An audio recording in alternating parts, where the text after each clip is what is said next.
Praise the Lord. இன்றைக்கான வசனம். ஆதலால் அவிசுவாசத்தினாலே அவர்கள் அதில் பிரவேசிக்கக் கூடாமற் போனார்கள் என்று பார்க்கிறோம்.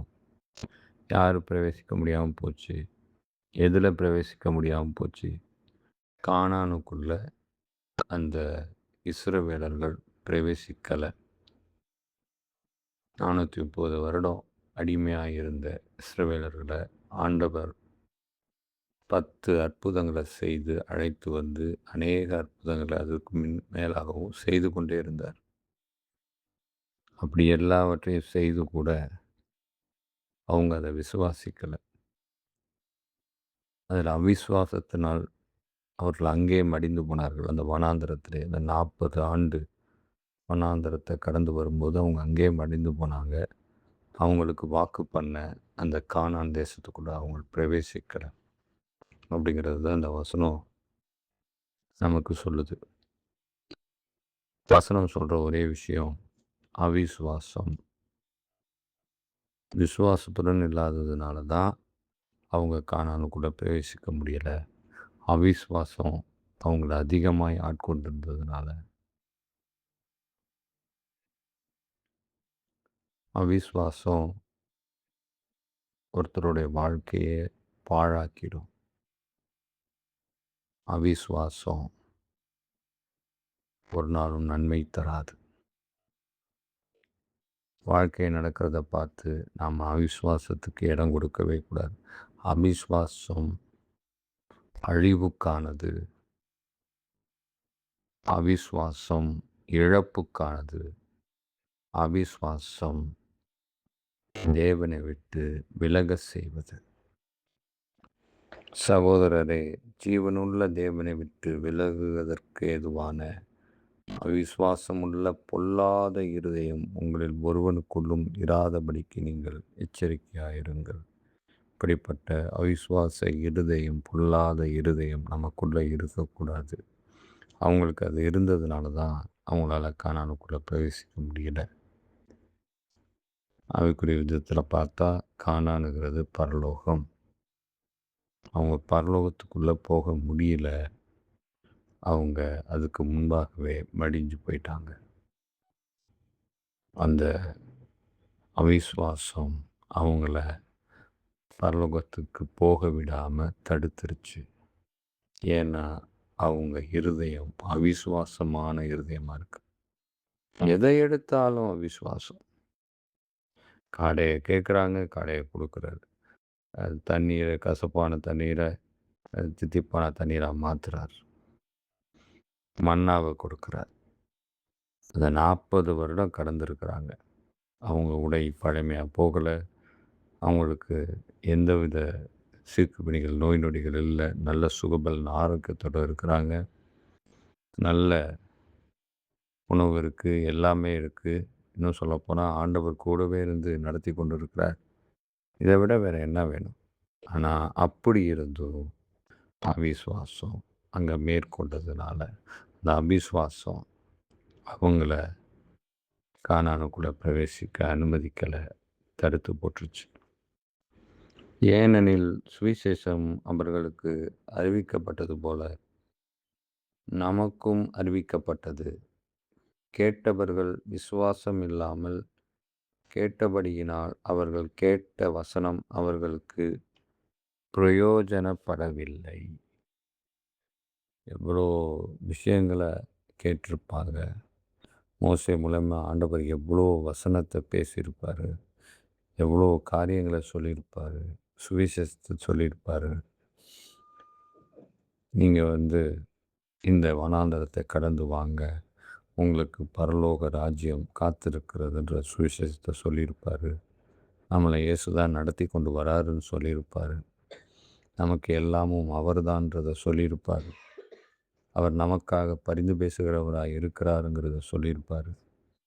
இப்படி எல்லா விஷயத்துலையும் இப்போ அவர் தேவனாக இருந்து நம்மை நடத்துகிறாருன்னு சொல்லியிருப்பார்.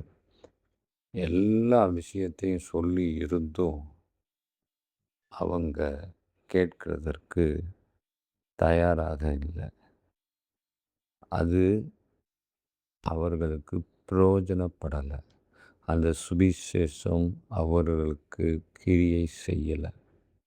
ஏன்னா, அவர்களால ஏற்றுக்கொள்ள முடியல. அவர்களிடத்துல அதிகமா இருந்தது அவிசுவாசம்.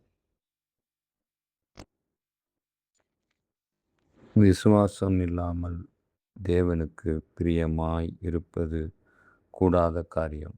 ஏனென்றால், தேவனிடத்தில் சேருகிறவன் அவர் உண்டென்றும், அவர் தம்மை தேடுகிறவர்களுக்கு பலன் அளிக்கிறார் என்றும் விசுவாசிக்க வேண்டும்.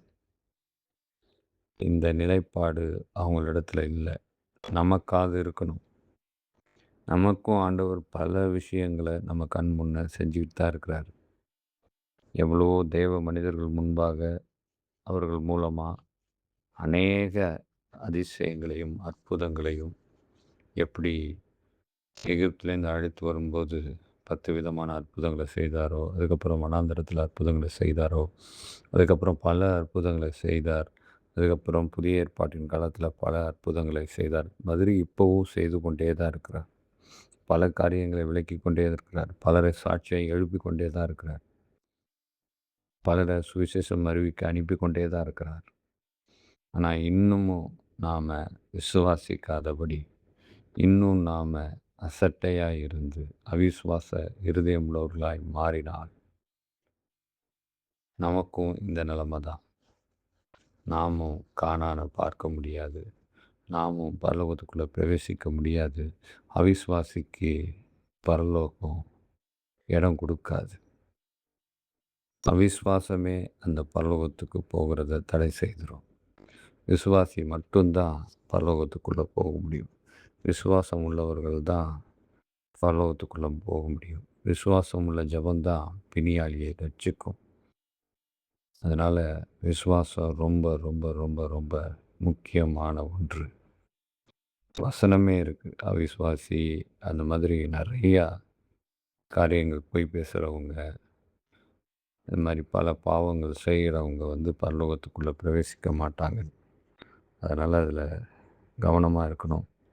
அநேக நேரங்களில் சாத்தான் நமக்கு அவிசுவாசத்தை கொடுத்துட்றான். பல விஷயங்களில் நம்ம வாழ்க்கையில் அவிசுவாசத்தை கொடுத்து நடத்துகிறான். நம்ம வாழ்க்கையில் நடக்கிற காரியங்களை பார்த்து நம்ம என்ன நினைக்கிறோம், ஒன்றுமே நடக்காது, இனிமேல் அவ்வளோதான், நம்ம வாழ்க்கை முடிஞ்சு போச்சு அப்படின்ற முடிவுக்கு வந்துடுறோம். அவிசுவாசத்தின் உச்சத்துக்கே போயிடுறோம். சில பேர் அதிகமாக அதை யோசிச்சுட்டு என்ன செய்கிறதுன்னு தெரியாமல் வாழ்க்கையை அழித்து கொடுக்குறவர்கள் கூட இருக்கிறாங்க. அந்த மாதிரி முடிவுக்கெல்லாம் போகக்கூடாது. அந்த முடிவுக்கு போனால் அவ்வளோதான், வாழ்க்கை முடிஞ்சு போனது மாத்திரம் இல்லை, ஆத்மாவுக்கும் அழிவாயிடுச்சு. ஆத்மாவுக்கு அப்புறம் நியாய தீர்ப்பே இல்லை. நேரடியாக அந்த ஆத்மா நரகத்துக்கு தான் போகணும். அதனால் அந்த மாதிரி தவறான முடிவுகளுக்குள்ளெல்லாம் நம்ம போயிடக்கூடாது. அதே நேரத்தில் அவிசுவாசத்துக்கும் நாம் இடம் கொடுத்துடக்கூடாது. அது எப்படி முடியும்? வாழ்க்கையில் பல விஷயங்களை, பிரச்சனைகளை ஃபேஸ் பண்ணும்போது எப்படி விசுவாசமாக இருக்க சொல்கிறீங்க? எதிர்ப்புகள் அதிகமாக இருக்கும்போது எப்படி விசுவாசமாக இருக்கணும்னு சொல்கிறீங்க? எவ்வளவோ தீமைகள் வரும்போது எப்படி விசுவாசம் இருக்கணும்னு சொல்கிறீங்க? இழப்புகள் வரும்போது எப்படி விசுவாசம் இருக்கணும்னு சொல்கிறீங்க? குறைவுகள் வரும்போது எப்படி விசுவாசமாக இருக்கணும்னு சொல்கிறீங்க அப்படின்னு கேட்கலாம். ஆனால் விசுவாசம் அதான் இருக்கணும். ஏன் ஆண்டவருடைய சீஷர்கள் இல்லையா? ஆண்டவருடைய சீஷர்களுக்கு எவ்வளவு குறைகள், எவ்வளவு அவமானங்கள், எவ்வளவு நிந்தைகள், எவ்வளோ அடிகள், எவ்வளோ கண்ணீர், வேதனை, இழப்பு. அப்படி இருந்தும் அவர்கள் விசுவாசமாக இல்லையா? தானியேல் விசுவாசமாக இல்லையா?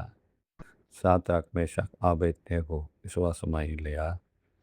எத்தனையோ மிஷினரிகள் இன்னைக்கு நாம் இந்த வேதத்தை படிக்கிறதற்கும் அதை வாசிக்கிறதற்கும் நமக்காக மொழிபெயர்த்து கொடுத்துருக்குறாங்க. நிறைய நாகரிகங்களை இந்த தமிழ்நாட்டில், இந்த இந்தியாவுக்கு சொல்லி கொடுத்துருக்குறாங்க. பல விதமான சமூக பணிகளை செய்திருக்கிறாங்க. ஸ்கூல்ஸ்லேருந்து, ஹாஸ்பிட்டல்ஸ்லேருந்து பல விஷயங்களை செய்திருக்கிறாங்க. பல மூட நம்பிக்கைகளை முறியடித்திருக்கிறாங்க. இதெல்லாம் எப்படி முடிஞ்சிச்சு? இயேசு அப்படிங்கிற அந்த விசுவாசத்தின் பேரில் தான். அவர் மேல் வைத்திருந்த அந்த விசுவாசத்தினால் தான் அவங்க ஒவ்வொருத்தரும் ஃபாரின் கண்ட்ரிலேருந்து ஜெர்மன்லேருந்தும் பல கண்ட்ரிகளிலிருந்தும் கிளம்பி வந்து இங்கே ஊழியத்தை செய்திருக்கிறாங்க. நமக்கு கிறிஸ்துவ அறிவிச்சிருக்கிறாங்க. அப்போ உள்ளவங்க எதுக்காக ஏற்றுக்கொண்டாங்கன்றது நமக்கு தெரியாது. அது ஆதாயத்திற்காக இருக்கலாம், இல்லை உண்மையாக ஏற்றுக்கொண்டு இருக்கலாம், எப்படி வேணாலும் இருக்கலாம். ஆனால் இப்போ நமக்கு தெளிவாக தெரியுது, அவிசுவாசம் ஒரு நாளும் நம்மை பரலோகத்திலே இளைப்பாற விடாது. பரலோகத்திற்கு நம்மை அழைத்து செல்ல விடாது. அது தடுத்து போடும். எந்த ஒரு காரியம் இருந்தாலும் அதில் அவிசுவாசம் வேண்டாம். கர்த்தரிடத்தில் முழு மனதோட முழு நம்பிக்கையோடு இருப்போம். கர்த்தர் காரியத்தை வாய்க்க செய்வார். காதுள்ளவர்கள் கேட்க கடவர்கள். ஆமென்.